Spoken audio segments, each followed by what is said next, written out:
Aku udah nonton video tentang hal-hal yang gak diajarin di sekolah. Ini sebenarnya menarik karena ada beberapa dalam video itu yang aku juga setuju.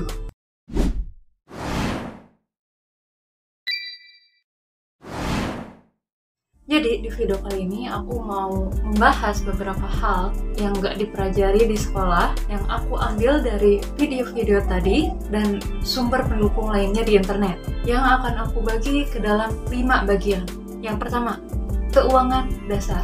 Gak bisa dipungkiri bahwa di kehidupan sehari-hari kita selalu menggunakan uang. Tapi ketika di sekolah, hal yang kita pelajari tentang uang hanyalah menabung. Gak ada yang salah sih, cuman ada yang lebih penting daripada menabung, yaitu bagaimana hubungan kita dengan uang. Karena ikatan emosional antara kita dengan uang itu menentukan bagaimana kita memandang uang. Karena ternyata nggak semuanya butuh uang, dan uang nggak melulu sebagai sarana atau media untuk pertukaran. Yang kedua, kemampuan untuk hidup. Manusia adalah makhluk ekonomi yang dimana ada kebutuhan yang harus dipenuhi. Tapi ketika di sekolah, kita nggak belajar secara menyeluruh, secara cukup untuk bertahan hidup. Contohnya adalah mencari makan. Apa yang harus kita makan? Di mana kita mendapatkan makanan, apakah itu harus dimasak atau dibeli, apakah kita perlu uang untuk membeli atau memasaknya, bagaimana kita mendapatkan uang tersebut. Aku ngerasa selama di sekolah aku nggak diajarin tentang itu. Yang ketiga,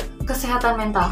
Ada banyak banget di antara kita yang sekarang mulai peduli sama kesehatan mental, dan berdasarkan pengalaman aku kurang lebih 15 tahun di sekolah formal, gak ada tuh pembahasan tentang kesehatan mental. Ini juga yang membuat aku berpikir menjadi salah satu penyebab kenapa banyak banget orang yang melakukan self-diagnose atau mendiagnosa sendiri. Tentunya ini terlalu berbahaya untuk setiap individu yang melakukan diagnosa sendiri terhadap kesehatan mental mereka, yang dimana ini juga berkaitan erat dengan bagian selanjutnya, yaitu yang keempat, literasi digital. Kita hidup di era digital di mana ada banyak informasi yang bisa kita akses dan ada banyak kemudahan yang ditawarkan lewat teknologi digital saat ini. Akan tetapi perlu bagi kita untuk memiliki kemampuan dalam menggunakan dan mengerti teknologi digital seperti komputer, smartphone, maupun internet. Melalui kemampuan dan pemahaman kita terhadap teknologi digital ini diharapkan mampu membantu kita dalam menjaga data pribadi kita dan meningkatkan kewaspadaan serta bijak dalam menggunakan teknologi tersebut. Dan aku berharap sekolah-sekolah mulai mengajarkan tentang penggunaan internet, terutama sosial media,